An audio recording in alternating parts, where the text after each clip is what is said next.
Bueno, pues buenos días a todos, bienvenidos aquí al Centro Joaquín Roncal. Bienvenidos a todos aquellos que venís de otras ciudades, de otras comunidades autónomas. Bienvenidos a la ciudad de Zaragoza. Esperamos que os sintáis bien entre nosotros, que os sintáis acogidos, que disfrutéis de estos días por aquí.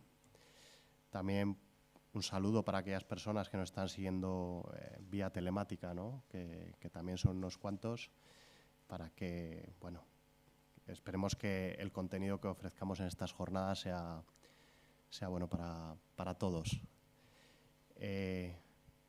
Nosotros, como organizadores, la Asociación de Acogimientos Familiares de Aragón,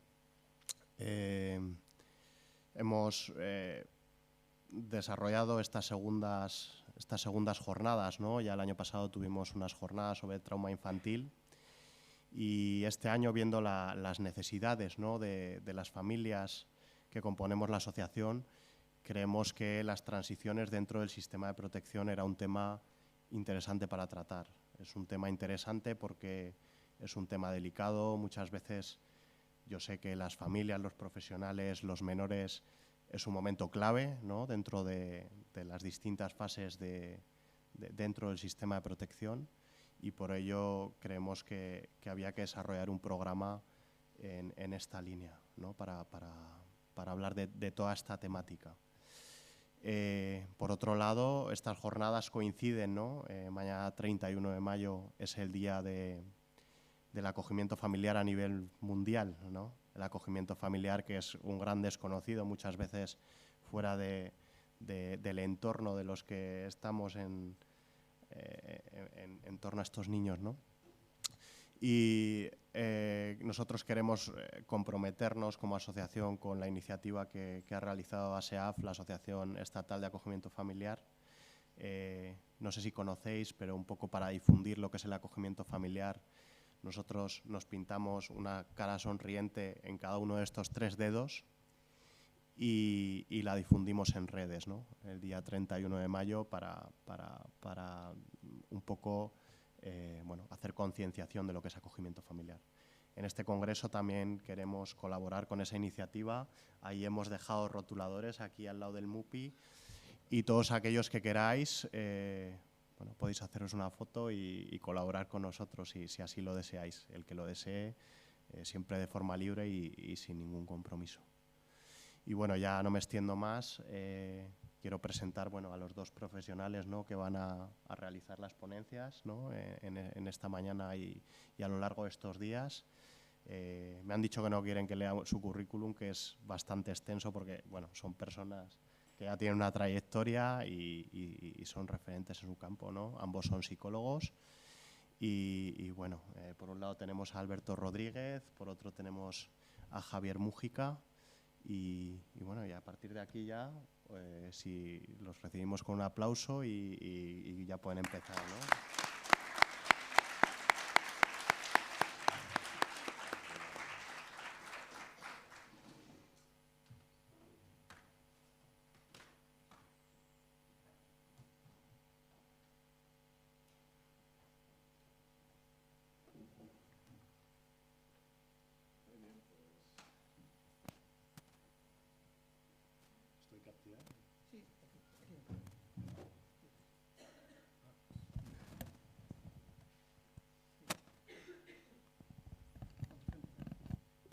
No tiene aquí. Está. Muy bien.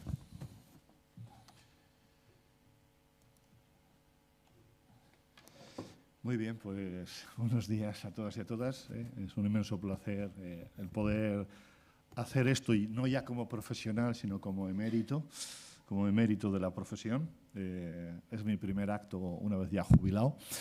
Y por tanto, pues para mí hacerlo con Alberto pues es también muy especial, porque no nos resulta fácil coincidir en espacios y tiempos para poder hacer cosas conjuntamente, sin prisas y sin presiones, pues porque como a veces nos toca trabajar con determinados contextos administrativos, burocráticos o referidos a ciertos programas, ahí vamos constreñidos. Pero la invitación de ADAFA para esta jornada era una invitación a que esto fuera abierto, a que realmente Alberto y yo pudiéramos hablar de las cosas que hemos hecho, que hemos podido hacer, que sabemos cómo se hacen y que además tienen un porqué y un para qué. Esto se planteó también desde los buenos cuidados, desde cómo hacer buenos cuidados en el ámbito del acogimiento familiar, y todo lo que vamos a plantear hoy hace referencia a buenos cuidados. Son nuestras experiencias concretas, las que hemos desarrollado en los últimos 30 años. Todos venimos de procesos donde, bueno, pues antes se decían unas cosas y hemos tenido que ir descubriendo otras y mejorando algunas de nuestras prácticas. Y lo que os queremos contar en estos días es, bueno, cómo hacer los procesos de transición de la forma que sean lo más favorable al interés superior de los niños, entendiendo que este es el objeto, y que esto puede significar que a veces digamos o propongamos cosas que pueden ser vistas como no usuales o como no permitidas.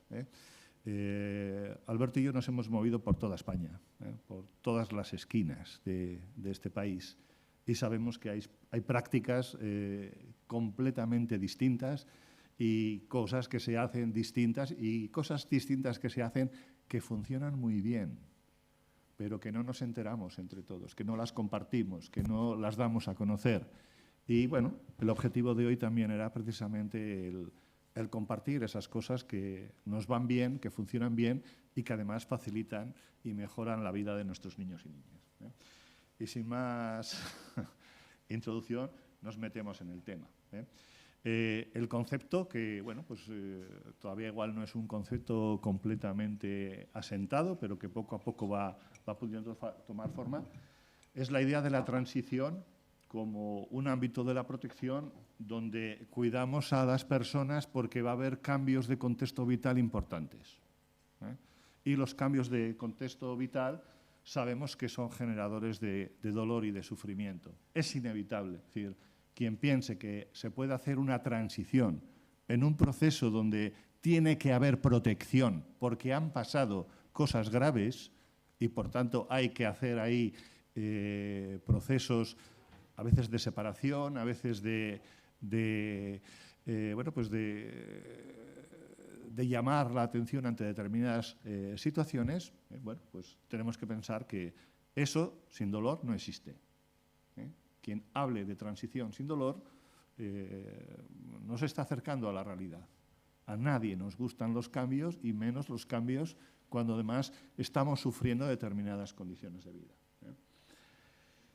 Entendemos también que la transición es un momento importantísimo en la intervención que hacemos con los niños, las niñas, los adolescentes, las familias y el resto de protagonistas, porque no solamente es una cuestión que afecta al niño, a la niña, afecta a su contexto.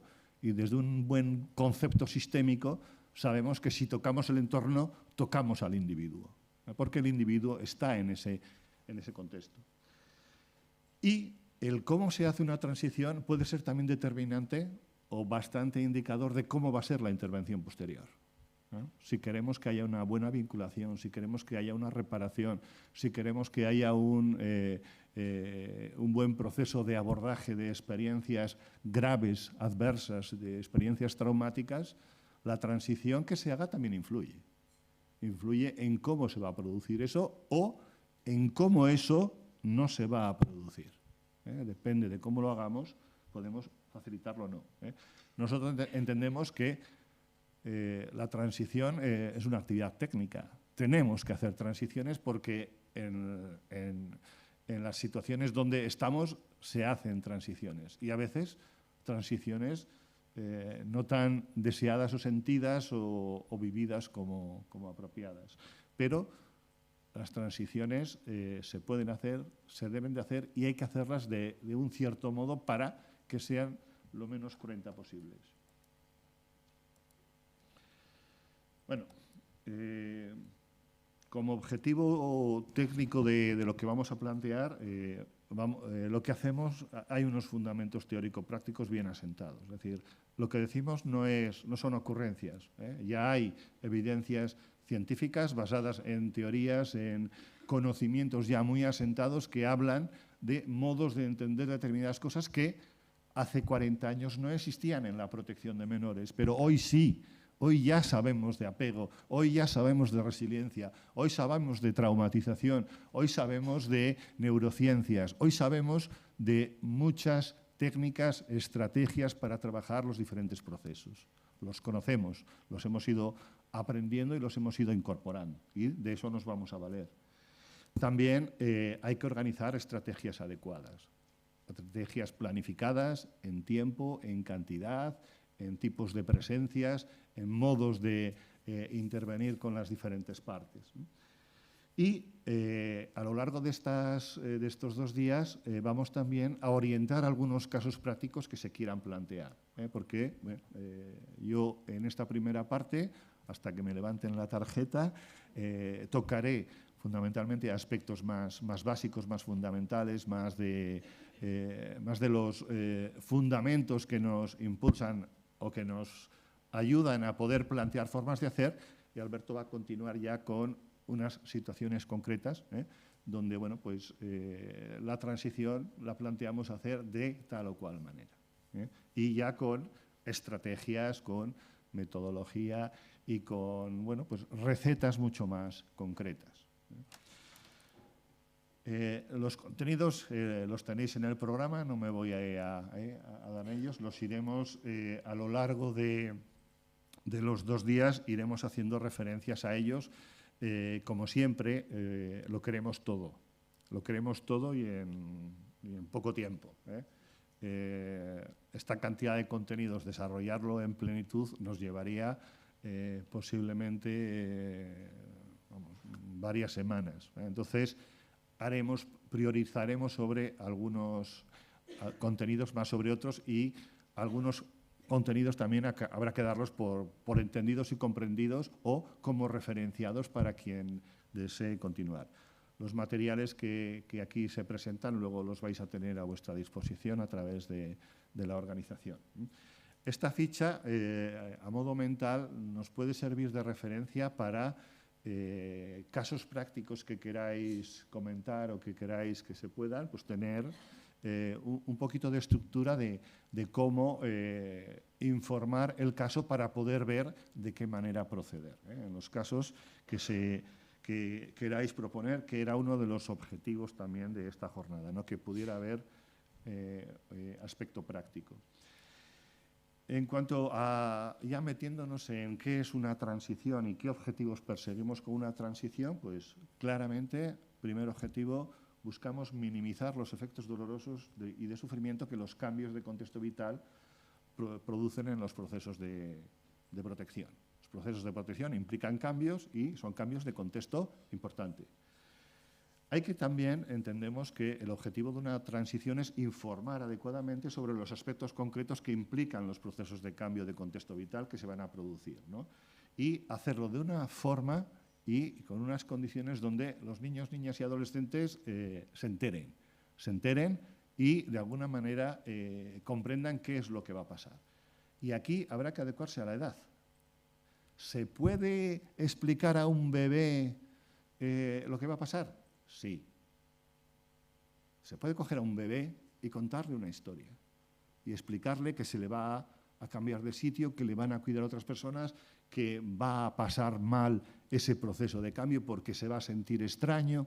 Bueno, sabemos que se hace, que se ha hecho y bueno, pues, aquí presentes también hay personas que lo han podido hacer. Otro objetivo fundamental de los procesos de transición es el facilitar a las partes, y especialmente a los niños y niñas, la confrontación con todas las emociones que se van a producir en ese proceso. Una transición es una revolución a nivel socioemocional, por todo lo que va a suponer. Y, por tanto, hay que crear un espacio, un tiempo, unos encuentros, unos lugares, unos recursos para que esos niños y niñas y adolescentes puedan expresar, puedan exponer cómo son esas situaciones emocionales, sus temores, sus fantasías, el enfado, la tristeza, la alegría, la esperanza, todo. Y aquí no desechamos ningún tipo de emoción. La rabia es tan importante como la esperanza. Tendremos también que ver cuáles son las sensaciones que de alguna manera las personas tienen, ¿no? Porque va a haber cambios. Algo tan sencillo como que el modo de comer, el modo de dormir, la higiene, es decir, aspectos que son muy sensoriales. Que si yo no estoy habituado a limpiarme los dientes, que me vengas todos los días con el cepillo y que además, qué asco, porque eso me produce asco, y la pasta de dientes que yo tenía en el otro sitio sabía no sé qué y esta sabe a lo que sea. Todo esto en las convivencias genera mucho movimiento y en los primeros momentos son sensaciones que te van a dar pistas sobre cómo va ese proceso de transición. Bueno, situaciones vitales que los niños pueden tener, ¿no? ¿Cuáles son sus dudas? Si se sienten confundidos, qué expectativas tienen, qué les preocupa. Muchos niños tienen muchísima preocupación con cómo se quedan los que quedan detrás. ¿Cómo se quedan otros niños que han estado conmigo en el centro? ¿Cómo se van a quedar mis hermanos? ¿Cómo se van a quedar mis padres si yo de repente empiezo a querer y amar a otras personas? Todo esto revoluciona internamente a los niños y les supone un esfuerzo importante. Todos estos esfuerzos que van a hacer para los procesos de transición, para los acoplamientos, es energía que no va a estar para aprender matemáticas, o que no va a estar para aprender euskera, o para aprender los ríos de la península ibérica. No hay, es decir, las energías son las que son y muchos de estos niños, qué atontado está y qué ido. No, es que está en ese mundo y en ese mundo pasan muchas cosas que hay que ordenar. Y tenemos que acompañar a las partes y a los protagonistas el tiempo necesario. Muchas veces, Alberto y a mí nos han hecho consultas de ¿en cuánto tiempo hacemos esto? En el que haga falta. Pero si es un bebé, 2 horas. Sabemos que hay sitios donde en 2 horas hacen la transición de un bebé. Bueno, según nuestros criterios eso no funciona. O ahí posiblemente estamos produciendo algo que igual no nos interesa, o algo que igual no es bueno, o algo que no es correcto. El tiempo necesario. ¿Y el tiempo necesario quién lo marca? El niño, la niña, el adolescente. Tenemos procesos que hemos estado meses, yo me acuerdo uno que trabajé que duró 8 meses. 8 meses y el primer año fue un continuo afianzar y asentar ese proceso de acogida familiar de aquella niña que venía de un centro de acogida. Y ahí colaboró todo el mundo para facilitar aquello. Bien, ¿qué acciones entendemos que se van a tener que desarrollar? Pues va a haber que hacer seguimientos, entrevistas, encuentros, visitas, donde se trabajen todas estas cosas. Es decir, esto no es un trámite, esto es una intervención que requiere tiempo, movimiento, visitas. Demasiadas veces cuando preguntamos, bueno, ¿y tú sabes qué cara tiene el niño? Y no saben qué cara tiene el niño algunos técnicos. ¿De qué color es su pelo? ¿O cuál es su juguete preferido?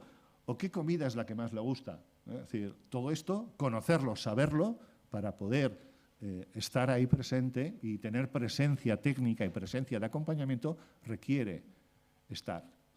Y requiere cambios de horario, porque hay cosas que no se producen de 8 a 3, que se producen de 3 a 10. Y hay que, de alguna manera, también modificar. Y bueno, nosotros es lo que hemos ido haciendo a lo largo de los 30 años que llevamos haciendo estas cosas, ¿no? El ir acomodando nuestros modos profesionales a prácticas laborales donde a veces la conciliación es un problema. Pero bueno, todo es cuestión de ajustarse, de buscar días concretos, espacios concretos donde esto se pueda hacer. Pero el tiempo es muy importante. El tiempo es muy importante y el tiempo que se dedica a esto no es pérdida de tiempo, es ganancia. Es ganancia para las personas que cuidamos y es ganancia también para esos procesos que luego van a continuar con otras intensidades. Bueno, ¿qué entenderíamos por transición? Pues un proceso donde hay un cambio vital, donde se producen cambios que van a ser personas referenciales, es decir, no estamos hablando de cambiar cualquier conocido, estamos hablando de personas referenciales, padres, madres y personas fundamentales. Estamos hablando de cambiar geografías, lugares, espacios, pueblos, barrios.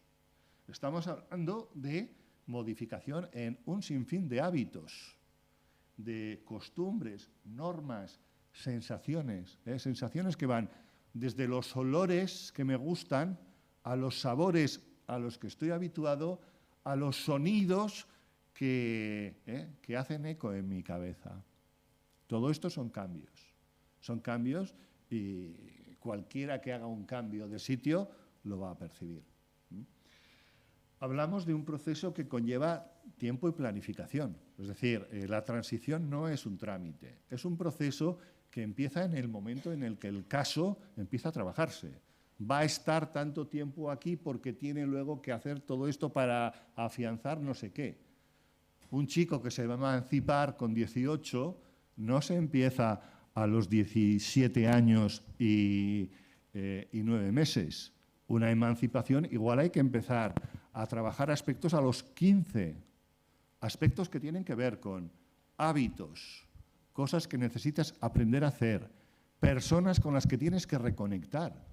¿Cuántas veces en el sistema de protección, y esto lo cuentan los extutelados de una forma a veces muy dramática, cuántas veces llegan los 18, se ven en la calle y nadie trabajó el lugar al que tienen que volver? No hay relación, no hay conocimiento y vuelven a lo que es su casa, siendo su casa y su entorno algo extrañísimo, ajeno o completamente distante. Por tanto, las transiciones, dependiendo de cuáles sean esas transiciones, no empiezan como si fuera un momento de separación o de despedida. Empiezan mucho antes, empiezan meses y si hace falta años antes. Y eso es planificar, ¿no? Y eso es, de alguna manera, ir preparando, ir anticipando e ir, de alguna manera, acompañando a las personas en esos procesos de desarrollo. Hablamos también de acompañamiento, no solamente de niños, niñas y adolescentes, que son, de alguna manera, los sujetos de la protección, sujetos con derechos, por cierto, sino que también tendremos que acompañar a los entornos, porque los entornos también van a sufrir las transiciones, también van a vivir transiciones. Cuando hay cambios en una familia de acogida porque el niño vuelve a casa con sus familiares biológicos o porque pasa a un proceso diferente o porque sencillamente la familia no puede continuar con ese proceso de acogida, ahí hay que cuidar a todos. Hay que cuidar al niño y a la niña, pero también a esos acogedores que cesan, a los hijos de sus acogedores y posiblemente a los vecinos, y no es ningún largo decir que también a los técnicos y profesionales. Yo he conocido profesionales, educadores de centros de acogida, que no, es que hoy ha venido la Diputación y se ha llevado a 2 niños y no sabemos a dónde. Entendemos que los mandan en adopción, pero nadie nos dijo nada. ¿Cómo se queda un profesional? Hay profesionales que nos han dicho que eso está muy mal. Bueno, hay que cuidar a las familias de acogida. Hay que cuidar a los hijos de las familias de acogida. Conocemos sufrimiento por parte de los hijos de los acogedores, cuando de alguna manera ese niño que ha vivido como hermano, que es un hermano, desaparece. Desaparece y además no se vuelve a saber de él. Bueno, ¿cómo es posible que no vuelvan a saber de alguien que se ama, que se quiere, que te ha cuidado bien? Bueno, esto pasa y nosotros entendemos que deberíamos de procurar que no pase. Ya tenemos experiencias donde estas transiciones generan procesos continuos, donde uno no rompe los vínculos y las relaciones, ¿no? Sino que las mantiene y las incorpora y va haciendo con todas ellas ese proceso que le facilita su identidad, que le facilita su desarrollo, porque de todos ellos va a sacar algo. Bueno, hablamos de procesos que tienen dosis de dolor, pero vamos a diferenciar entre dolor y sufrimiento. El dolor tiene que ver con lo que duelen las cosas, que me quiten de la gente con la que quiero o con la que estoy acostumbrado o con la que me dan seguridad o con la que siento que pueden ser los míos, duele. Y nos duele a todos porque si no seríamos piedras. El sufrimiento, esto es algo ya más personal y tiene que ver con las capacidades, habilidades de cada uno para enfrentar esa experiencia que le ha hecho daño. Y ahí es donde cada persona puede recibir el apoyo, la ayuda del contexto profesional. Es decir, ahí es donde podemos trabajar de qué manera vas a incorporar tú en tu significación eso que ha sucedido, que es lo que nos dice la teoría de la resiliencia, que primero te viene el golpe, y el golpe duele, y es inevitable, pero luego viene el ¿qué hago yo con este golpe? ¿Qué significa este golpe? ¿Qué va a generar este golpe en mí? ¿Qué me hace sentir a mí de quién soy yo después de este golpe? Eso ya se trabaja, se puede elaborar y ahí es donde los técnicos tendríamos la obligación de facilitar una resignificación cultural de qué significado tiene esto. Porque en los modos en que a veces se hacen cosas, los niños sienten y perciben cosas muy raras. Sienten como que esto que ha pasado, que es una transición, es que no me quieren. No me quieren, me echan y es porque yo soy malo y porque no les gusto y porque no me merezco que me quieran o que me cuiden. Porque soy el fruto del mal. Os hablamos de cosas que nos han contado chicos y chicas después de procesos terapéuticos costosísimos y largos. No se pudo explicar y hablar con los niños los motivos por los cuales fueron.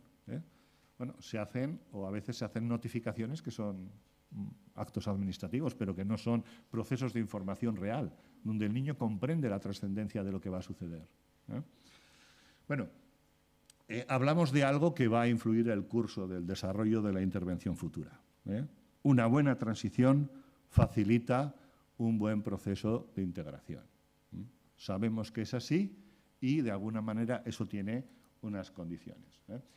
Por deciros de dónde bebemos, estas son nuestras fuentes. Somos técnicos con conocimientos del modelo ecológico, manejamos la teoría de sistemas y sabemos cómo manejar de alguna manera la situación de los individuos y de los colectivos en función de su pertenencia a sistemas determinados. Ahí tenéis mucha justificación para legitimar muchísimos procesos de transición. La teoría del apego es fundamental. La teoría del apego que nos habla de cómo construimos ese mundo interior en base a la presencia de los otros, en base a sus cuidados y de qué manera a través de eso interpretamos nosotros el mundo, interpretamos nuestra propia persona e interpretamos las relaciones que tenemos con los demás. Es un instrumento fundamental. Y aquí yo voy a citar a Jesús Palacios, uno de nuestros padres de la protección de menores en España. Él dice que la teoría del apego es la teoría más mencionada y citada por los técnicos de protección, pero la peor comprendida e interpretada y a veces la más tergiversada. Cuidadito con lo que decimos de la teoría del apego. Es una teoría que nos da muchísimas referencias para poder hacer las cosas de la manera más correcta y adecuada en función del bien de los niños. Hablamos también de los duelos. Los cambios con frecuencia exigen procesos de duelo adaptativo que si no los haces en un momento, los tendrás que hacer en otro.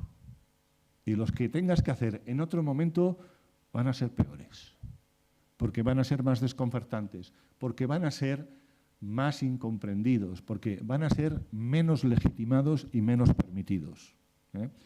Y de esto saben mucho ya los niños y niñas con los que hemos trabajado. Alberto y ya conocemos generaciones, es decir, hemos acompañado a niños adoptados y acogidos que tenían 3 años y que ahora tienen 30.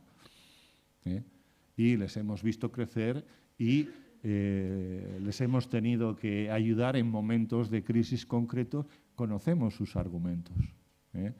Y bueno, y ellos hablan de procesos de duelo, de pérdidas que hubo, de situaciones a las que se tuvieron que readaptar y que eso está ya descrito hace 1000 años, desde la segunda cincuentena del siglo pasado hay ya un esquema que habla de cómo es un proceso de duelo. Bueno, pues los duelos en protección de menores es la cosa más prohibida que hay prácticamente, porque no les permitimos, y menos a los niños acogidos y adoptados.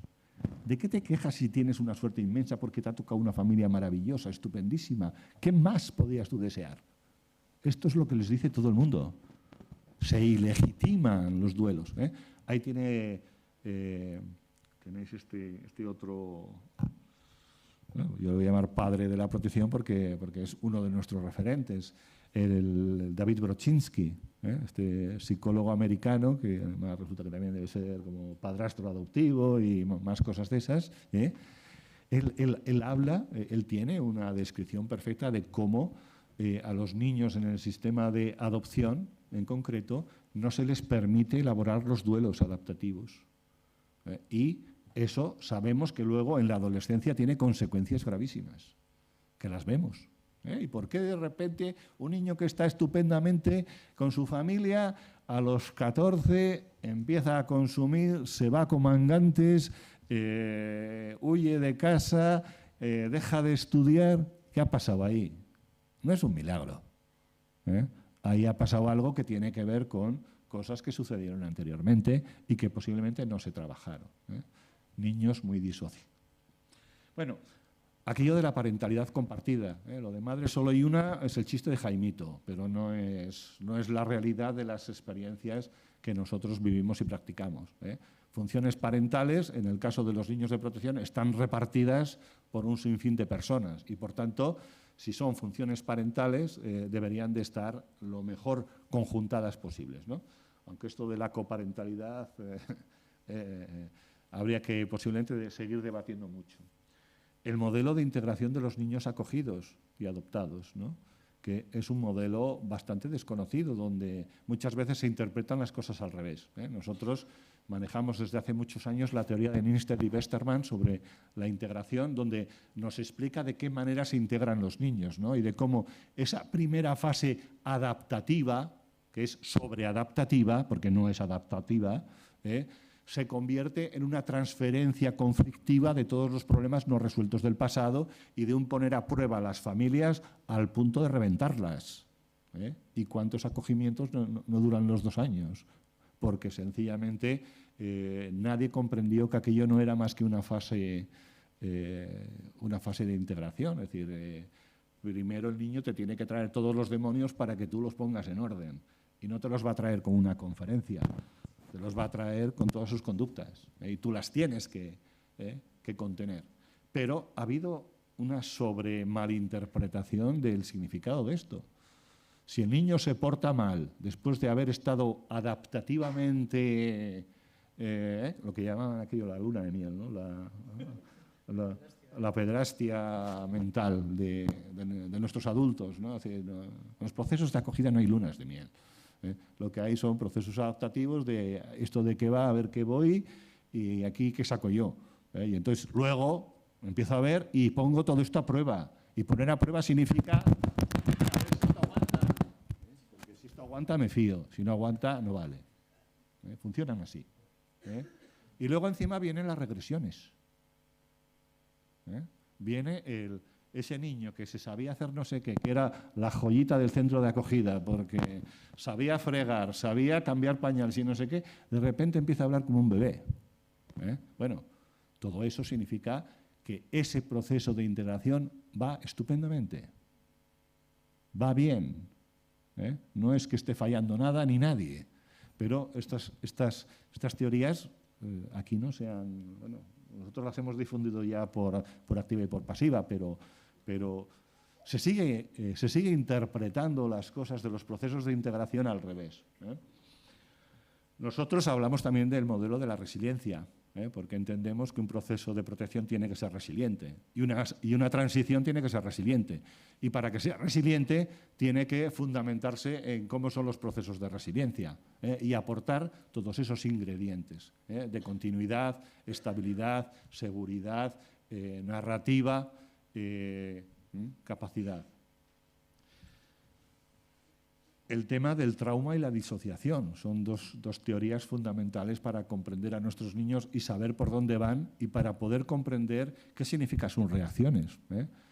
Una niña que después de estar 2 o 3 años en una familia de acogida aparece llevada por una patrulla policial a una familia adoptiva que no conoce de nada y que durante los primeros meses está tranquilita y sosegada, eso no es un proceso de integración sano, porque estamos hablando de una niña internalizante que posiblemente se ha disociado. Y si encima te dice que no se acuerda de nada de lo que pasó los 2 años anteriores, cuando tiene un historial de abusos, de malos tratos, de barbaridades, no podemos decir qué bien integrada está esta niña con su familia adoptiva. Tendremos que decir, cuidadito, cuidadito, porque aquí hay patología, pero a expuertas. Y con frecuencia muchos de nuestros niños que han vivido experiencias traumáticas y a veces los abusos y las experiencias más terribles surgen en las convivencias con las familias de acogida, porque el sistema no sabía nada, pero de repente aparece un indicador o aparece un relato o un testimonio donde la niña que se siente más libre empieza a contarte lo que para escuchar necesitas estar sentado. ¿Y ahora qué?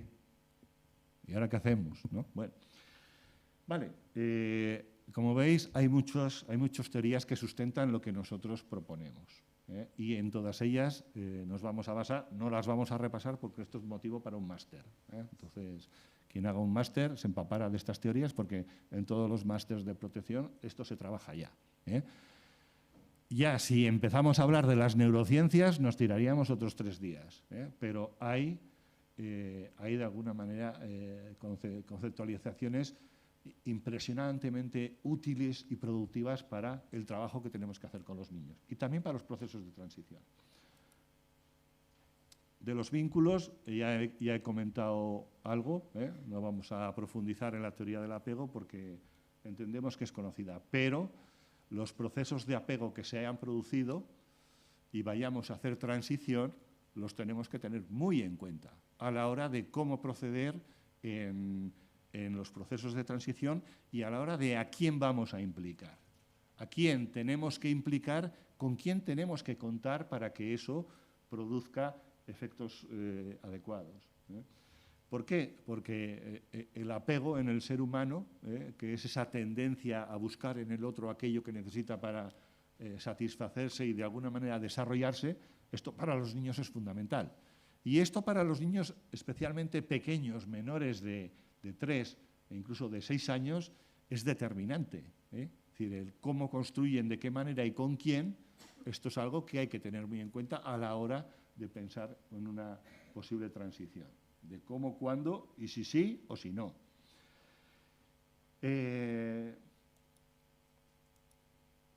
Bueno, aquí como veis, la tenéis por ahí, la teoría de Kübler-Ross, esta especialista suiza que nos cuenta qué pasa en los procesos de duelo.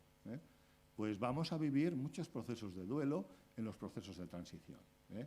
Si sacamos a un niño de una familia, esa familia va a pasar un duelo, ese niño va a pasar un duelo. Si no atendemos a las fases del duelo, interpretaremos que la fase de rabia es que necesitamos a la policía, porque sin policía no se puede, o que lo mejor es quitar a este individuo del medio. No, es fase de enfado. Y en la fase de enfado, el técnico tiene que aguantar y estar ahí y calmar a esa persona y darle la seguridad y la garantía de que no le estás robando el niño, ni se lo vas a robar, ni le quieres hacer desaparecer del mapa. Que sencillamente vas a actuar y vas a actuar con una serie de garantías y condiciones. La gente pasa luego de las fases de rabia a las fases de tristeza, a las fases de resignación, para terminar aceptando lo que hay. Y esta experiencia la hemos tenido nosotros muy intensamente, porque nos hemos enfrentado a todas las familias que en un principio planteaban estos procesos de esta manera, y enfrentarse significa: estoy aquí y entiendo tu rabia y entiendo tu dolor y la comprendo, pero esto sigue y lo vamos a hacer así, y queremos que nos acompañes y queremos que le digas al niño esto, esto y esto, y que tú estés y le autorices a estar con las otras personas, y queremos que conozcas a las otras personas, para que veas que son buenas personas, para que encomiendes a tus hijos a esas personas. Bueno, son cosas que Alberto luego nos va a contar con más detalle en cuestiones concretas.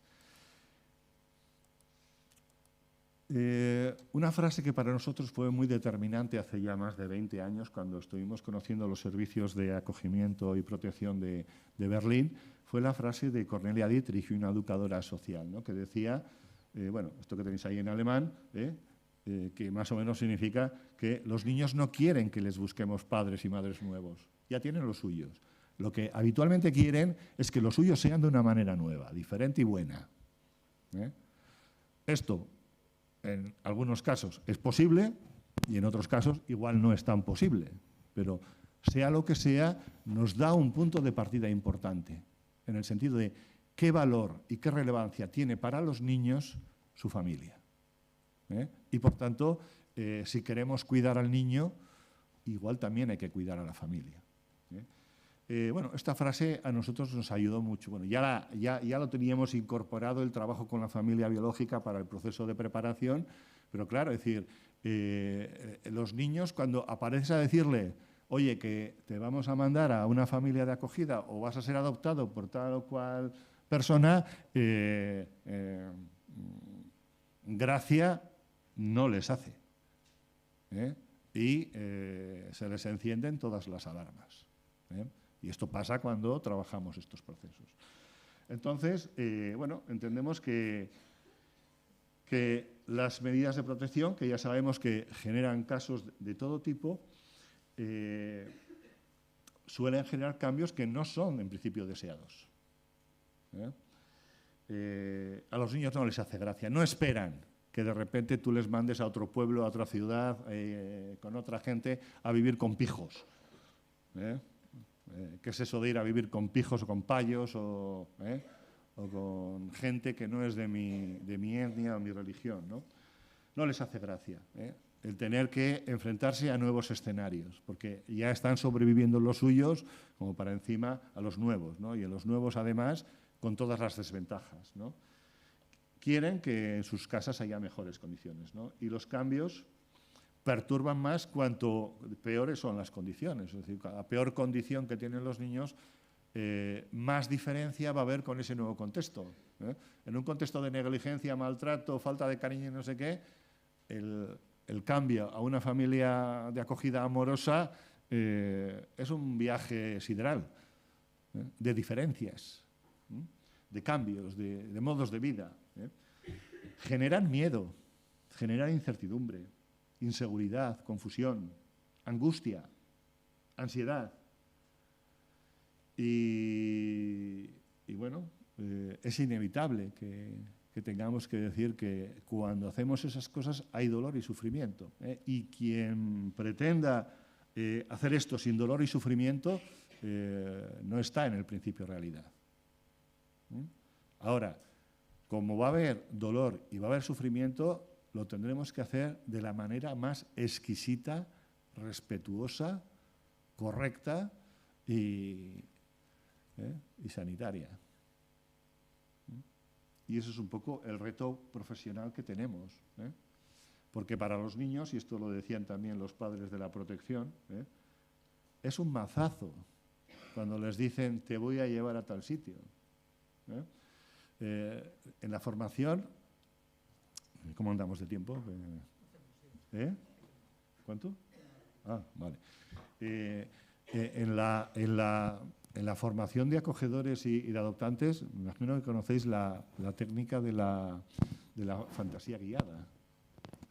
Yo soy una persona con mucho poder que tengo el poder de cambiar personas de lugar y hoy he decidido que te voy a cambiar de familia, que vas a ir a vivir con unas personas que no tengas problemas, son mucho mejores que las que tienes ahora. Más dinero, más formación, más habilidades.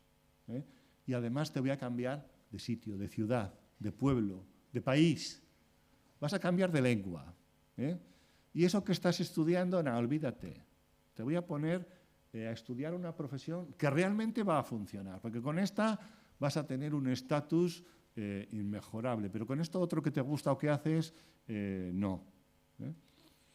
Y te voy a cambiar de pareja. Y te voy a cambiar de hijos, de suegros y de familiares. Bueno, esto es un modo un tanto exagerado de contar, pero lo que habitualmente dice la gente cuando le metes en esa fantasía es que te vayas a la porra. Es decir, que eso que le estamos proponiendo, que por muy bueno que lo pintemos parezca e incluso sea, como que no. Como que no. Así reciben con frecuencia nuestros niños las medidas protectoras. No. No, porque me estás ofreciendo unos cambios de contexto que me generan muchísima incertidumbre, confusión, duda, miedo. Porque, ¿qué pinto yo ahí? ¿Qué voy a hacer yo con los pijos? Van a querer que haga cosas de pijos y yo no soy pijo. O me van a impedir ser gitano. Si ponemos en claridad cuáles son los contextos concretos, fijaros qué cantidad de contextos vitales vamos a modificar. No es poca cosa. Vamos a cambiar a personas. Son cuidadoras, en muchos casos referenciales, familiares, personas conocidas, compañeros, enseñantes, vecinos, todos en torno de gente al que tú estás habituado, que te conocen de la manera que te conozcan, pero que te conocen y tú les conoces. Y para determinadas cosas sabes para qué les puedes de alguna manera utilizar. Vamos a cambiar con mucha frecuencia lugares geográficos, ciudades, barrios, pueblos, paisajes, climas, lugares de juego, plazas, comercios, colegios, patios, lugares de esparcimiento. Recuerdo la tristeza de un niño adoptado de Guatemala cuando en invierno vio que los árboles no tenían hojas. Y llorando le dijo a su madre adoptiva, se han muerto los árboles se han muerto. Él no conocía lo que era la caída, por supuesto, ni el frío ni la caída de las hojas. Pero para él un elemento vital de su referencia, que eran los árboles con hojas y flores, habían muerto. Era un sufrimiento. Referencias sensoriales, temperaturas, olores, sabores, texturas.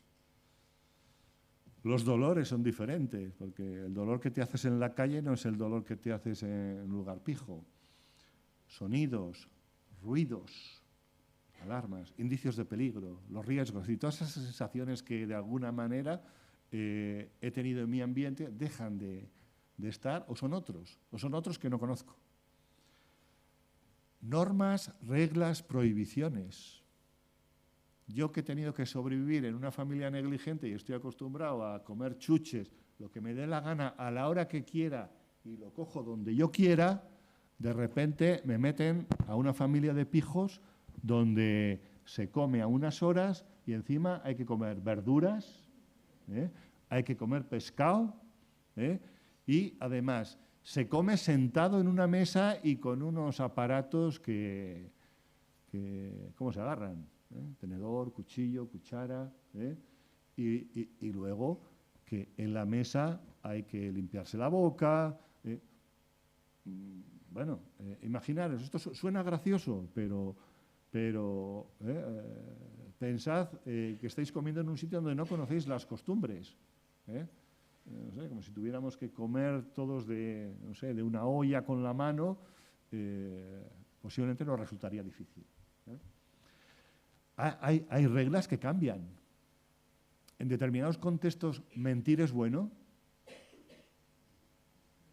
En algunos contextos la resiliencia nos dice que mentir no solamente es que sea bueno, es que es necesario porque de ello depende tu integridad. ¿Qué pasa si le miento a una familia pija? Quienes trabajamos en esto hemos oído 10.000 millones de veces y lo último que soporto es que encima me mientas. Bueno, a estas familias siempre les decimos, bueno, pues te vas a hinchar. Te vas a hinchar porque este mecanismo adaptativo a ti no te sirve y posiblemente va a generar muchos problemas, pero es el modo en el que esta criatura ha sobrevivido. Y robar está permitido. Bueno, robar, coger cosas. Bueno, pues como decía un niño de 9 años a su madre, yo no miento, yo te digo lo que tú quieres oír. Claro, no mentía.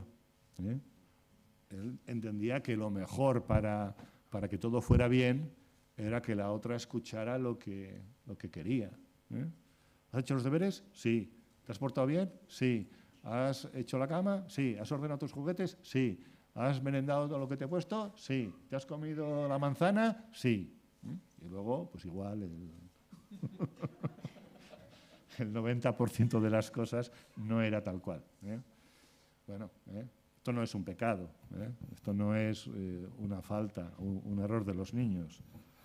Es precisamente los cambios que tienen que aprender a hacer los niños cuando cambian de un contexto a otro. Es decir, aquí no se roba y yo si no cojo cosas no como. O no puedo disfrutar de cosas que me gustan, porque a mí nadie me da paga o me da dinero o lo que sea. Me tengo que buscar la vida.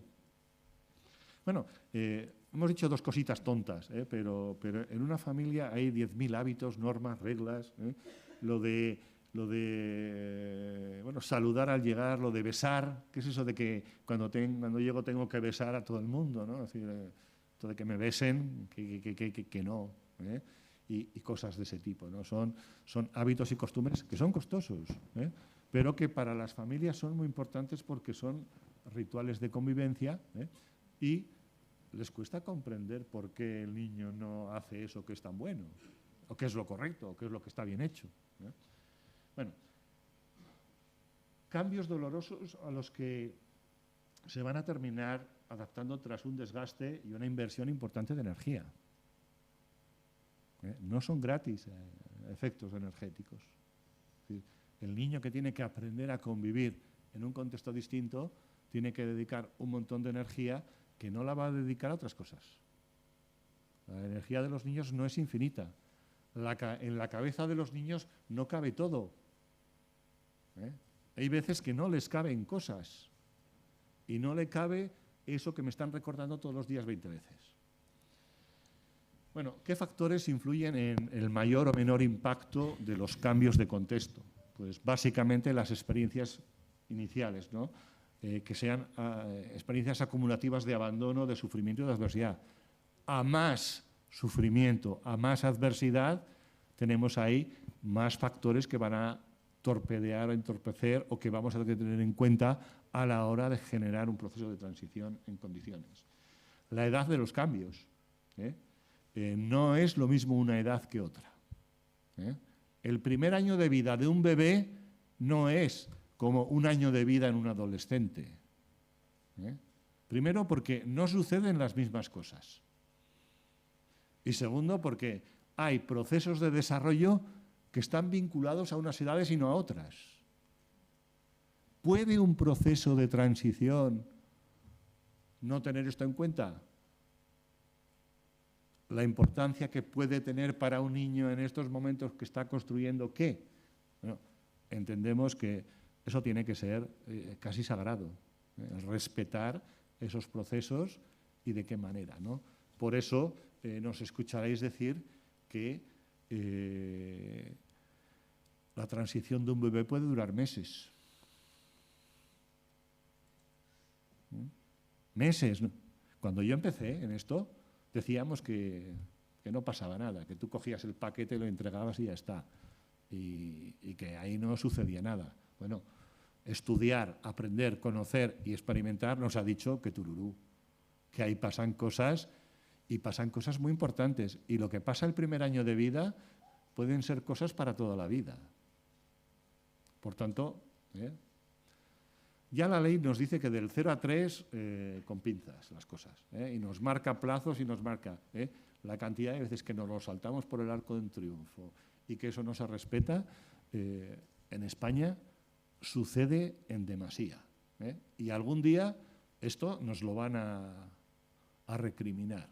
Cuanto antes empecemos a respetar estas cosas, mejor nos va a ir. Pero hay mucha infracción, y sabemos ya que las familias y algunas entidades, incluso técnicos, están empezando a denunciar situaciones como malas prácticas o como incumplimiento de normas, reglas o derechos. Por eso, bueno, habrá que andar con más cuidado. Más factores, además de las experiencias previas y la edad, las diferencias entre los contextos. Si el contexto es una barriada pobre y se va al barrio rico, entendemos que es una mejoría increíble. Sí, es posible desde el punto de vista socioeconómico, pero va a ser un viaje sideral desde el punto de vista de la cantidad de cambios que va a haber ahí y de las expectativas que generan. Nosotros hemos visto muchas veces como familias con menos formación, con menos recursos, más del día a día, integran mejor a ciertos niños que familias con licenciados. Y posiblemente el factor que aquí hace, además de evidentemente la sensibilidad que pueda tener la gente, es el hecho de que entre tu mundo y el mío no hay tanta distancia y entonces parece que recorrerlo es más fácil. Bueno, la cantidad de número de cambios. ¿Cuántos cambios de contexto vital tenemos que hacer? Pues lo menos posibles. Los menos posibles. El ideal es 0. Y tenemos que caminar hacia el ideal 0. Pero en nuestro sistema hay demasiados niños que llevan 3, 4 y 5 contextos vitales distintos sin que a nadie se le mueva una pestaña ni se escandalice. Una de las experiencias más dolorosas que yo he tenido en los últimos 25 o 30 años con familias adoptivas, que es fundamentalmente con el colectivo que yo he podido trabajar, es el impacto que tiene para las familias cuando les preguntas ¿dónde estuvo tu hijo antes de llegar a ti? Te llegó con 3, 4 años. ¿Dónde estuvo la criatura? Y te empiezan, estuvo 3 meses con la madre biológica. Lo abandonó en el hospital. En el hospital estuvo 6 meses. De ahí lo llevaron a una casa cuna hasta los 2 años. Y de los 2 años a un centro, a un orfanato para niños mayores de 2 años, porque a los 2 años los cambian de orfanato. Y a ti te lo entregaron cuando tenía 3. Y tú lo recibes como que esta criatura no tiene historia. No, tiene historia y 4 cambios mínimos, 4 cambios, porque tú eres el quinto contexto vital diferente, donde todo es diferente, donde el significado de todo es diferente. Esto a las familias adoptivas les impacta, y no os imagináis lo que les impacta a los propios adoptados. que muchas veces preguntan, pero bueno, ¿cómo es que se hace esto con los niños? Bueno, es lo que hemos tenido. Si podemos ir al cambio cero, que es el ideal, y el imposible, estupendo. Pero 1, cuidado. 2, prepárate. 3,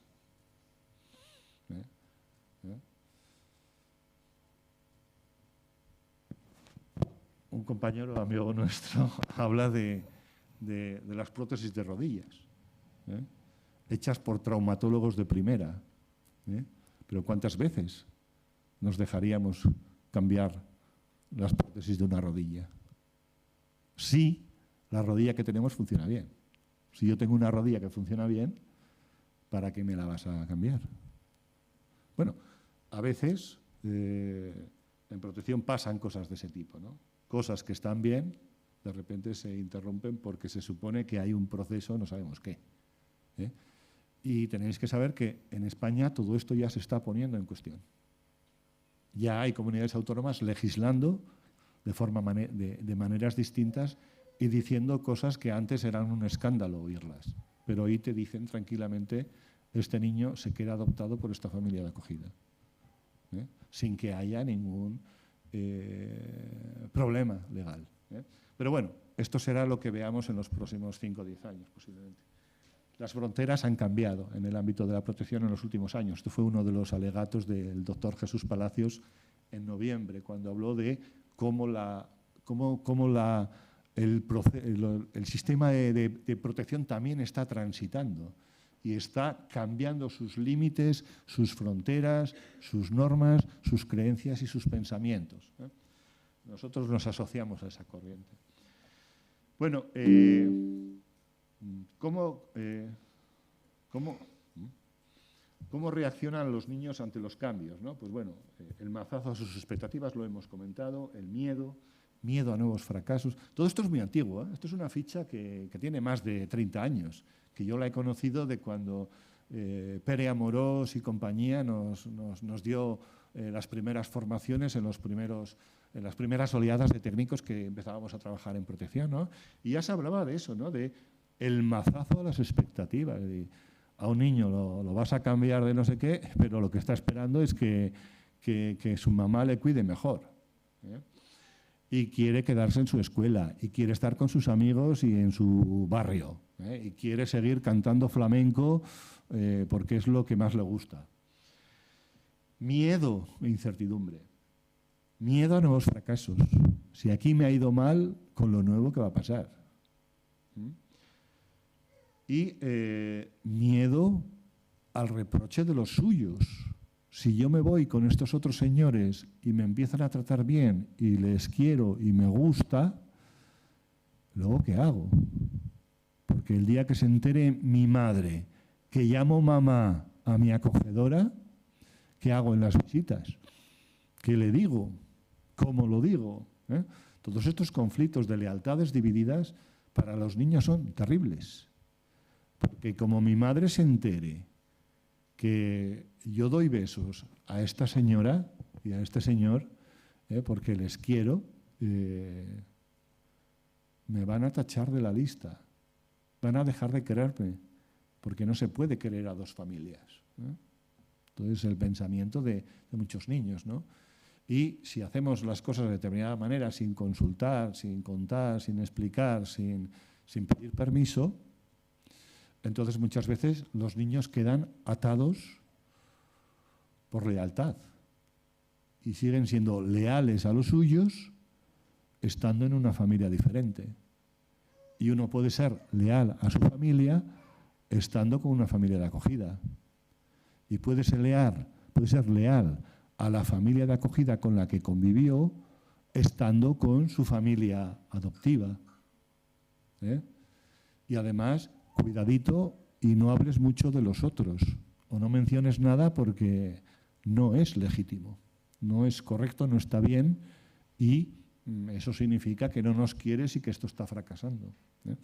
Bueno, estos conflictos de lealtades nos los encontramos cada 2 por 3 y están presentes en todos los procesos donde no hay una colaboración, una participación de las partes en un consenso sobre cómo cuidar a los niños.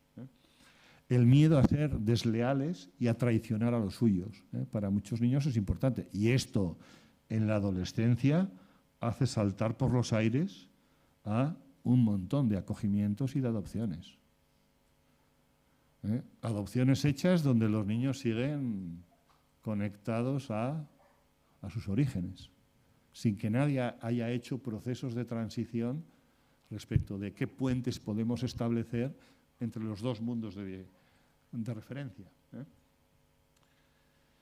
Muchos niños se quedan muy preocupados por sus progenitores, o por los niños que se quedaron en el centro, o por aquella educadora que me quería y que me cuidaba. ¿Qué habrá sido de ellos? ¿Por qué no puedo verle? ¿Por qué no puedo ir a pasar un fin de semana con los niños del hogar con los que estuve? ¿Por qué no los puedo invitar a dormir a mi casa? Estos son cosas que nos dicen los niños, es decir, no os estamos contando nada que nos hayamos inventado. Lo cuentan las familias, lo cuentan los niños. ¿Cómo viven los cambios bruscos? Porque cuando decimos que un proceso de transición dura 2 semanas, y hay infinidad de cambios que asimilar y que comprender y que demás, entonces nos podemos encontrar con que ese proceso se quedó corto.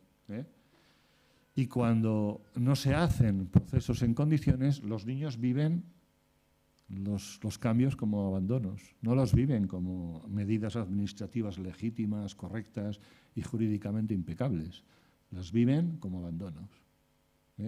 Y el pensamiento de un niño pequeño, y no tan pequeño, porque esto lo dicen hasta los adolescentes, es: no me querían, yo no les importaba. Y además buscan la explicación, porque yo soy malo, porque en mí hay algo malo que hace que la gente me abandone, porque no solamente me abandonaron los míos, me abandonaron los siguientes, me abandonan mis amigos, y cuando empiezo a tener parejas me duran un telediario. Y chicos con 20, 30 años, que ves que sus vidas son el reflejo continuo de un pasar continuamente por gente. Esto no se genera en la nada, esto se genera en estos momentos. En esos momentos donde los cambios, las transiciones no fueron explicadas. Y los niños se van con la idea de que no me quieren, soy malo, no sirvo, no doy la talla, no me merezco un buen trato y un buen cuidado. Soy una mierda. Todo esto nos lo dicen. Todo esto sale en los procesos terapéuticos. Alberto y yo hemos hecho cientos de sesiones con niños que nos cuentan eso, de que ellos son una mierda. Pero ¿quién les indujo a pensar esto? Aparte de todas las dificultades que a veces tienen todos estos niños, no solamente en los contextos familiares, pensad en los contextos escolares. Si tú de ir de un colegio de pueblo donde de allí los niños van como mucho a la FP y no siempre, vas al colegio del Opus Dei, donde te están preparando para ser ingeniero o doctor en leyes, y tú todavía no sabes dónde estás ni quién eres. Estos niños tienen dificultades muy serias para satisfacer las expectativas de muchísimas familias. Y nos guste o no nos guste, las familias en sus expectativas siempre van por lo alto, nunca van por la realidad. Bajarlas al principio de la realidad es el trabajo que tenemos que hacer constantemente y no solo los primeros años. Aquello de la teoría de la normalización. En nuestro país hay infinidad de leyes que hablan de aceptar la diversidad, y la diversidad en la escuela y la diversidad en todas partes. Pero en la mentalidad de todo Cristo, de todo mundo, de toda gente, de toda persona, está la normalización. Todos queremos que nuestros hijos y niños sean normales. Y si son diversos, Tienen que ser normales. Y la normalización ha hecho auténticas devastaciones en estos niños y en las familias. Lo decimos porque muchas veces hablamos de diversidad, pero nuestras estrategias son normalizadoras. Es decir, lo estás metiendo en cuarto de secundaria cuando tiene nivel de segundo. Pues ponle nivel de segundo, porque desde segundo avanzará. Desde cuarto no va a avanzar si no ha llegado a segundo. Esto es tan lógico, pero no hay manera. Todos queremos que acabe cuarto y a la edad de los demás, porque todos estos procesos no conllevan ni tiempo, ni energía, ni esfuerzo. Y además son una bendición que les hemos puesto en sus manos. Bueno, sienten que no son queridos ni amados. Piensan que ellos son el motivo de la toma de decisión de ser separados, que hay algo malo que genera continuamente el que les abandonen, ¿no? Piensan que son merecedores, que han hecho algo malo y que son merecedores. Se sienten rechazados, carentes de valor, culpables y malas personas. Esto pasa por mi culpa porque yo soy malo. Y, evidentemente, de aquí a perder la confianza en el resto de los seres humanos hay un paso. Con lo cual, todo esto, si no se resolvió, imaginaros cómo se llega a la adolescencia. En la adolescencia nos vamos a enterar. Y nos vamos a enterar bien, todos. Bueno, aquello de que si no hay procesos de transición o se hacen rápido de cualquier manera no pasa nada, esto no es cierto. Pasan muchas cosas. Aquí tenéis un listado, no nos vamos a meter en todas las patologías posibles, tampoco vamos a decir que la ausencia de la transición genera todo esto, no. La ausencia de una buena transición va a alimentar, a profundizar, a intensificar este tipo de consecuencias que ya provienen de experiencias de adversidad. Esto es un suma y sigue. La transición también puede ser un buen momento para empezar a hacer abordajes de cuestiones pendientes, pero tenemos que ser claros. Cuando no hacemos las cosas bien, hay consecuencias y hay patologías que posiblemente no las va a ver quien hace la transición o quien piensa que ha hecho ya una transición en condiciones. Esto lo van a vivir los técnicos que vengan después y las familias que vengan después. Y estos procesos existen. Alberto y yo nos sentamos constantemente día a día, yo ya no, que estoy jubilado, pero nos sentamos con chicos, adolescentes, jóvenes, niños, que te están hablando de experiencias de sufrimiento, que no fueron validadas, que no fueron conocidas, que no fueron aceptadas, pero que han ido ahí haciendo su tarea de ir lastrando y lastrando y lastrando.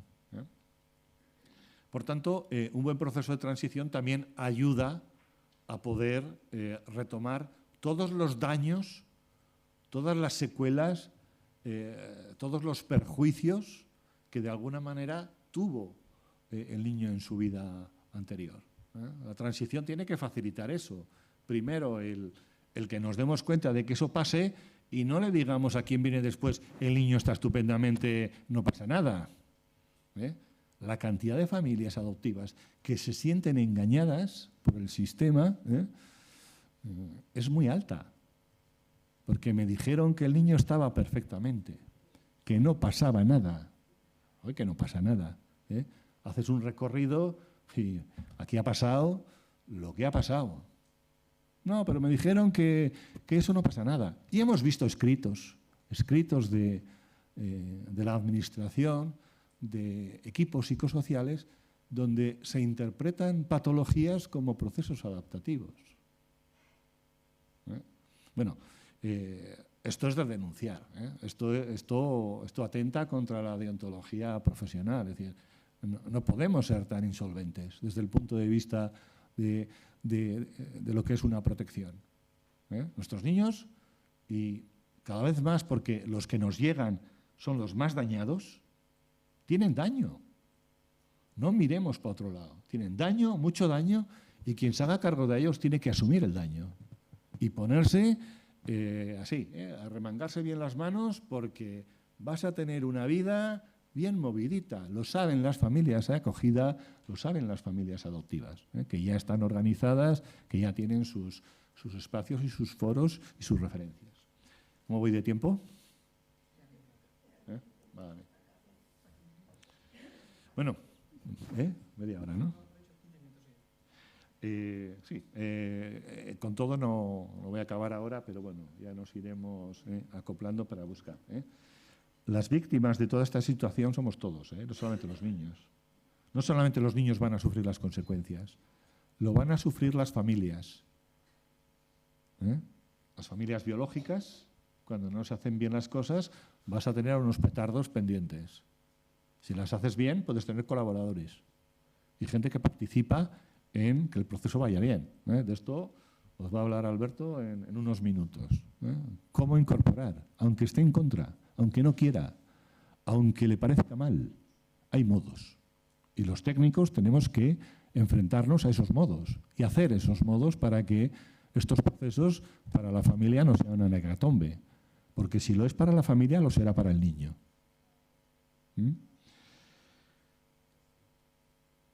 Sufren los acogedores cuando se hacen las cosas de determinada manera.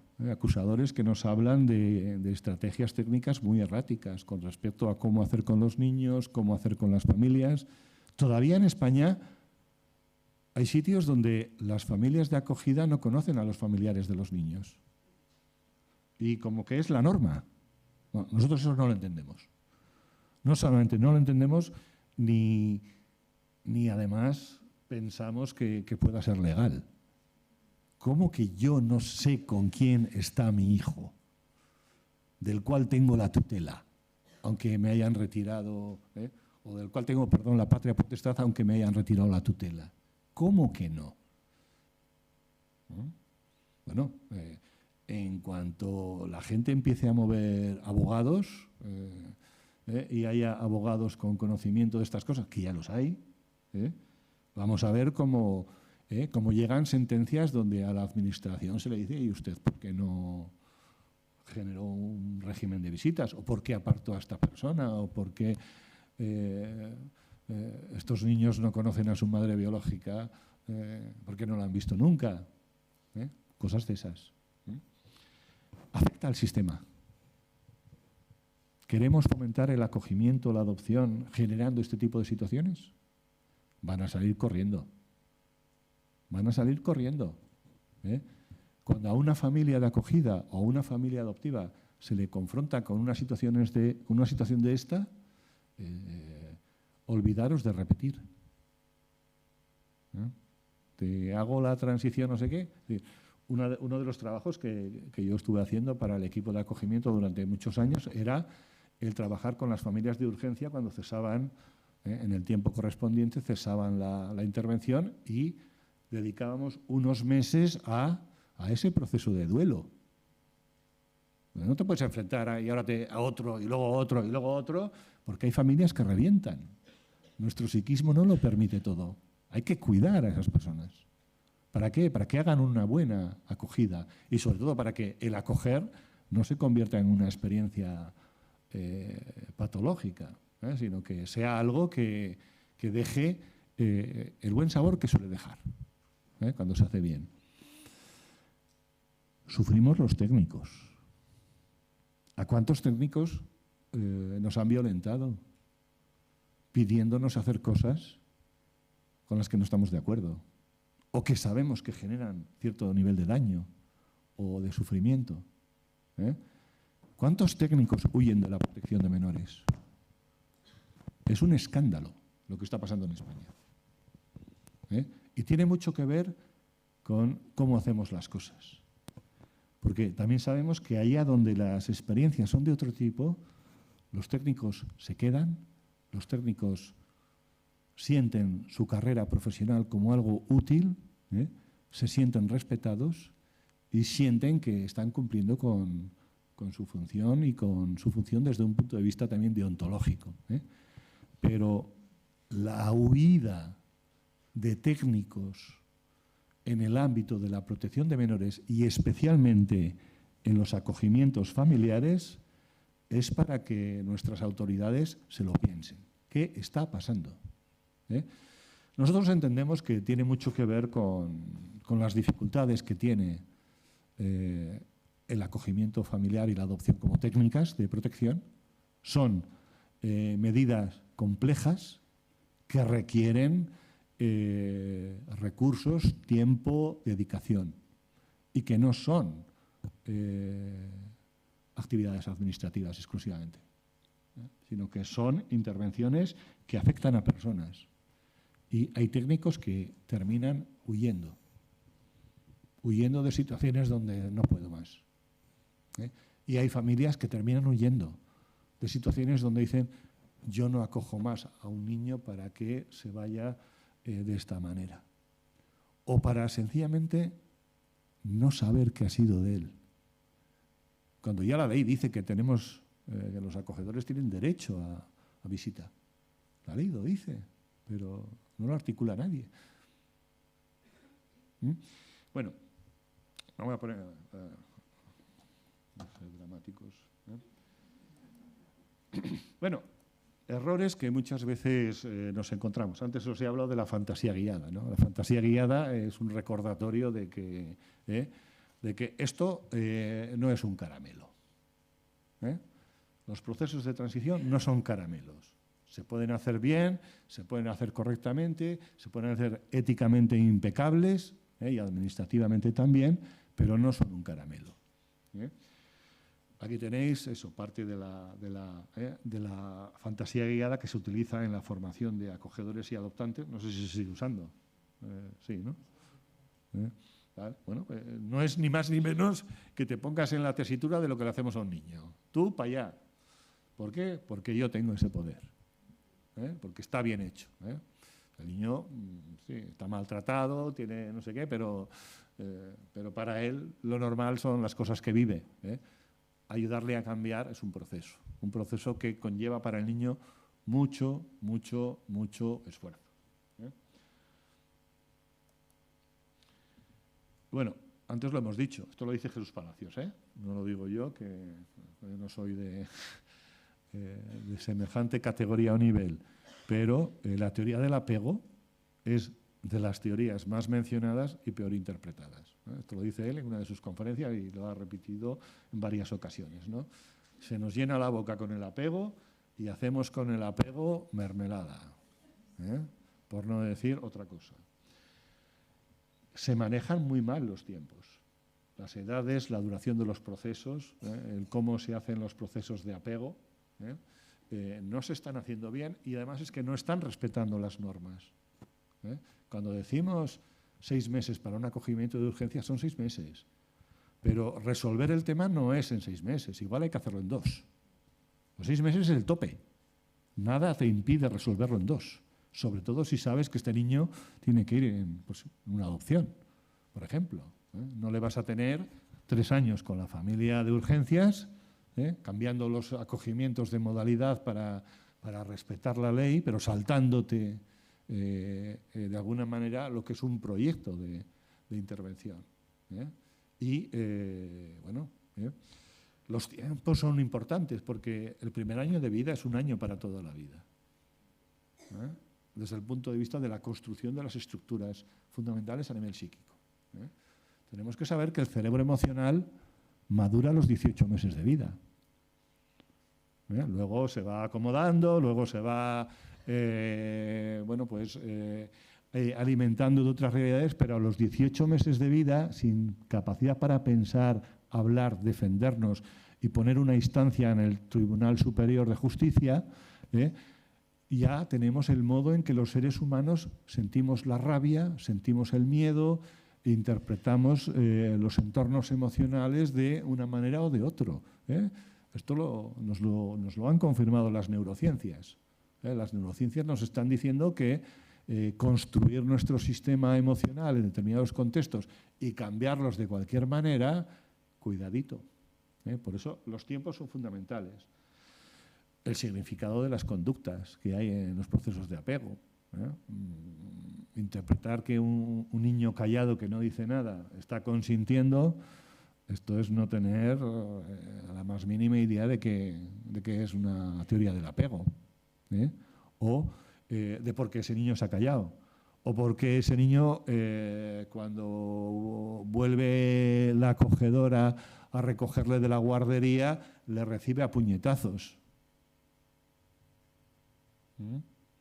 Esto muchas veces no se sabe interpretar y la teoría del apego nos explica por qué estos niños pegan puñetazos, por qué estos niños tienen determinados procesos, por qué estos niños se asustan ante té o por qué hacen qué cosas. El cortar vínculos y romper vínculos, cuidadito. Bueno, cuidadito, no, es que no deberíamos de hacerlo. Y para eso hay formas. Nosotros constantemente se nos habla de casuísticas donde un niño se va de un sitio y no vuelve a ver a su acogedor, a veces a un familiar, a un vecino, a un amigo, a un compañero de piso. No lo vuelve a ver cuando ha sido y es un referente, alguien con quien se siente apegado y en quien ha depositado una serie de expectativas importantes. Bueno,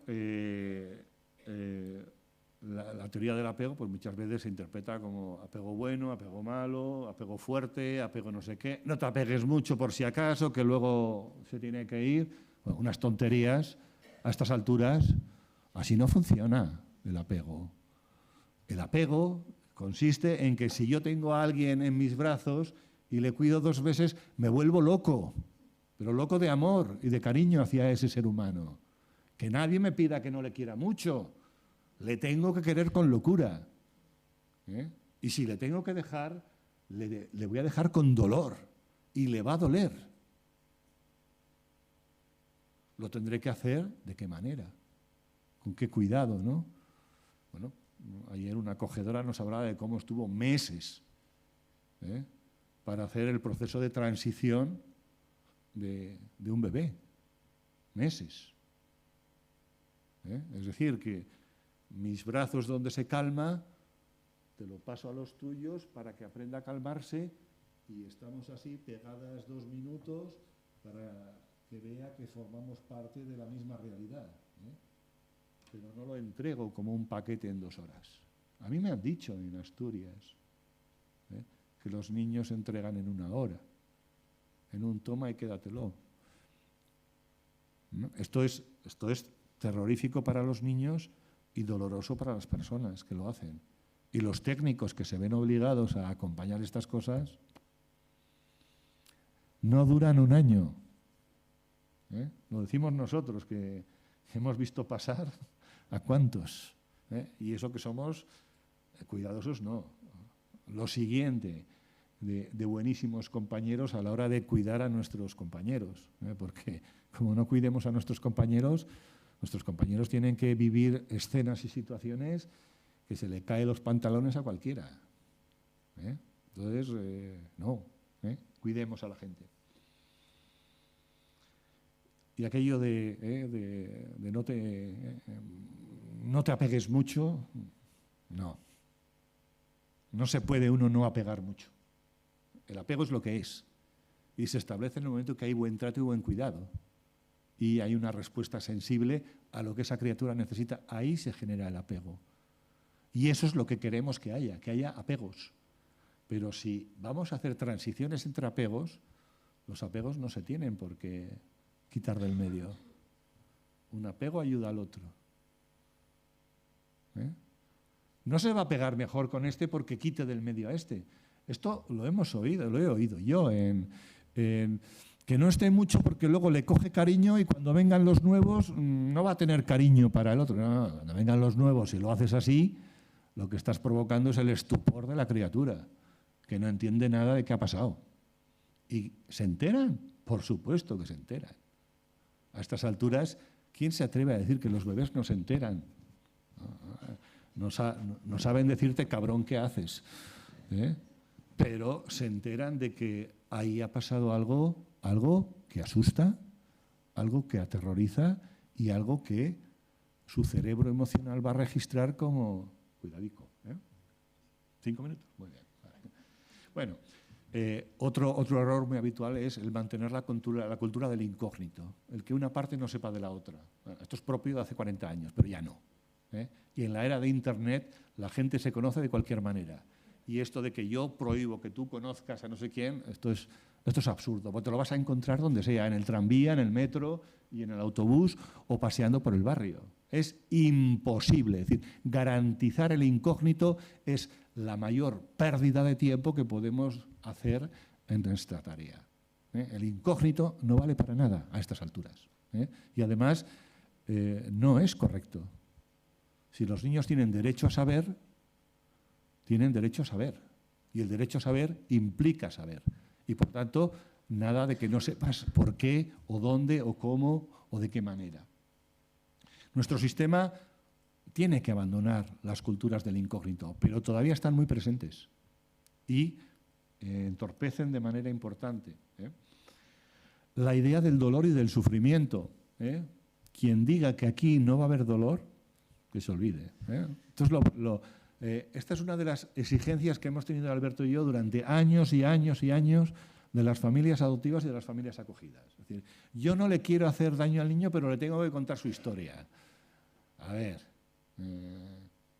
tú quieres operarle la rodilla y tienes que cortar, abrir, limpiar, sacar y no le va a doler. Esto no se lo pediríamos a un médico. Usted opérele de la rodilla, pero no le haga daño, que el niño no sufra, no. El trabajar las experiencias de abandono, de sufrimiento y de adversidad y las experiencias traumáticas produce dolor, produce daño, pero a la hora de abordarlo lo tenemos que hacer con la solvencia de no incrementar el daño, de no incrementar el sufrimiento y de facilitar a la persona recursos para poder enfrentarse a eso que se va a tener que enfrentar tarde o temprano, porque si no, en muchos casos vamos a tener patologías muy graves. No tonterías, patologías muy graves. Que en esta mesa conocemos suicidios y conocemos muchas cosas de esas. Y últimamente está pasando todo tipo de barbaridades.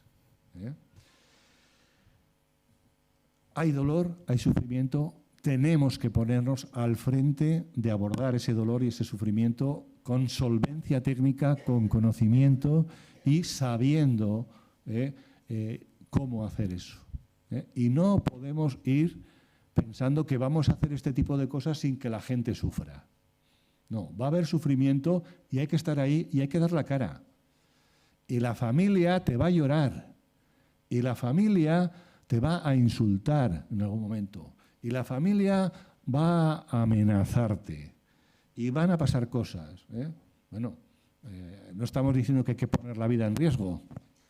Estamos diciendo que hay que entender cómo es un proceso de duelo, qué cosas pasan y también cuidarse y protegerse. No nos vamos a dejar hacer daño por nadie, pero hay técnicas para trabajar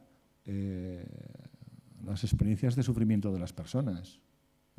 Cuando se les trata de una manera o de otra, hay más o menos de determinadas conductas.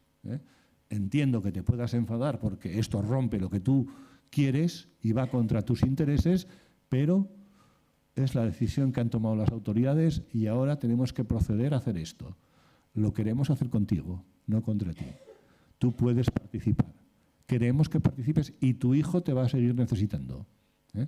Bueno, todo esto, no dicho 5 minutos, repetida 40 y 50 veces y demostrando que cuento contigo y que quiero que estés y vas a hacer esto que yo te digo para ayudar a este niño a pasar por esta situación.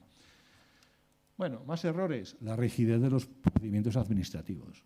A veces son de una frialdad escandalosa, de una frialdad que atenta contra los derechos de los niños. Y esto hay que empezar a decirlo. Es decir, esto de que no se puede, o no es legal, o va contra los protocolos, o lo hemos hecho toda la vida así, bueno, es de los mejores argumentos para que esto salga mal. Porque no. Todas las cosas que os vamos a proponer son legales. no contravienen ningún tipo de derecho y además hacen bien. Por tanto, si esto no se hace, pues habrá que ver por qué no se hace, pero se puede hacer. Nosotros tuvimos la ventaja de que nos pusimos a hacer y nadie nos dijo cómo teníamos que hacer. Como fuimos de los primeritos que empezamos, pues hicimos y se entendía que lo que hacíamos era como había que hacer. Y luego descubrimos que en otras partes no se hacía así. Pero bueno, se puede hacer todo lo que os planteamos. No es ciencia ficción, no son cuentos bonitos. Y hay que empezar posiblemente a romper determinadas barreras, determinadas prácticas, determinados pensamientos, determinadas creencias que no nos ayudan. Y voy a terminar pues, un poquito ya con 2 recetas, que luego posiblemente las tendremos que profundizar, pero si queremos pensar en buenos procesos de transición, se basan en parte en esto. Luego nos hemos atrevido a hacer un decálogo de las 10 cosas, por aquello de que los 10 mandamientos se convierten en ley, pues vamos a hacer un decálogo también. Pero, por empezar a hablar, una recomendación es que, primero, la transición que se va a hacer es necesaria e inevitable. Hay que hacerla. Si puede ser evitable, la evitamos, porque significa que no es necesaria. Tiene que ser acorde a los tiempos adecuados del desarrollo evolutivo de los niños, tanto en tiempo, en explicaciones, en recursos, en modos de hacer. Tiene que generar el menos daño posible. No vamos con la idea de que esto no te va a doler. Esto te va a doler, pero yo te voy a acompañar para que duela poco y para que luego haya el menor sufrimiento posible porque quiero ayudarte a que lo comprendas, a que puedas dar a eso que va a pasar un significado esperanzador. Y además voy a estar contigo para ello. Que interrumpa y dañe lo menos posible procesos vinculares o apegos referenciales, lo cual significa que hay que ser exquisitos con las entrevistas, con las visitas, con todos esos momentos de contacto y de conexión, tanto en los procesos de un tipo como de otro. Nada hay que impida a una familia biológica estar en contacto con la familia adoptiva de su hijo. No hay ninguna ley que lo prohíba, pero sin embargo le ponemos a eso unas fantasías terribles, como que todos los biológicos son... Mirad, Alberto y yo hemos trabajado muchos años en el sistema de protección, yo más que él. Yo conozco a infinidad de familias biológicas que saben perfectamente dónde están sus hijos. Saben perfectamente con quién, dónde están sus hijos. Y les alivia saber que están bien. No podemos hacer que estas personas sean colaboradoras. En otros países, no muy lejanos, las familias biológicas participan en el proceso de selección de la familia adoptiva. ¿Por qué no voy a saber yo con quién va mi hijo? Tenéis películas que lo cuentan, que lo explican, y no es ciencia ficción. Si no lo hacemos es porque o no queremos, o no creemos, o no nos lo imaginamos, o no nos hemos puesto a ello. Pero bueno, ya lo hemos hecho. Ya hemos hecho que familias biológicas entreguen a sus hijos a sus familias adoptivas en persona. Esto ya se ha hecho en España y no va contra ninguna ley. Termino. Participación, implicación en la medida por parte del menor. El niño tiene que poder participar en ese proceso y para formar parte del diseño. Participación también de todas las partes referenciales. Participación de las personas referenciales. Familias biológicas, familias de acogida, familias adoptivas. Y no pasa nada porque se conozcan. Y no pasa nada, bueno, sí pasan cosas muy buenas cuando se conocen y participan bajo la dirección técnica apropiada de un proceso de transición donde todos juntos tienen que conseguir que a este niño le vaya lo mejor posible. Y esto ya está hecho, es decir, no es... De esto nos va a hablar Alberto de manera interesante. Y luego dejar todas las conexiones posibles. decir, unos acogedores que han tenido a los niños X tiempos, X meses, pueden ser unos padrinos perfectos para la familia adoptiva. Y el niño no está viviendo el no me quieren, sino que aquí me quiere mucha gente más. No pasa nada. Pero esto que os contamos pasa sin el permiso de la administración. No penséis que no pasa. Hay por ahí familias que lo están haciendo a su bola. Y está bien hecho.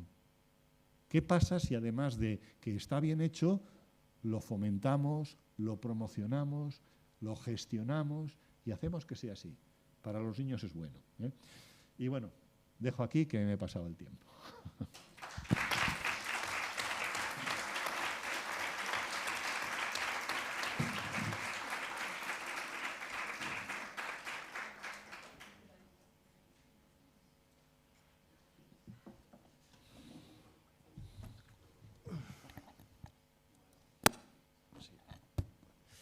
Bueno, Javier, pues muchas gracias por estas pinceladas que nos has dado, que nos dan para pensar mucho ya para empezar.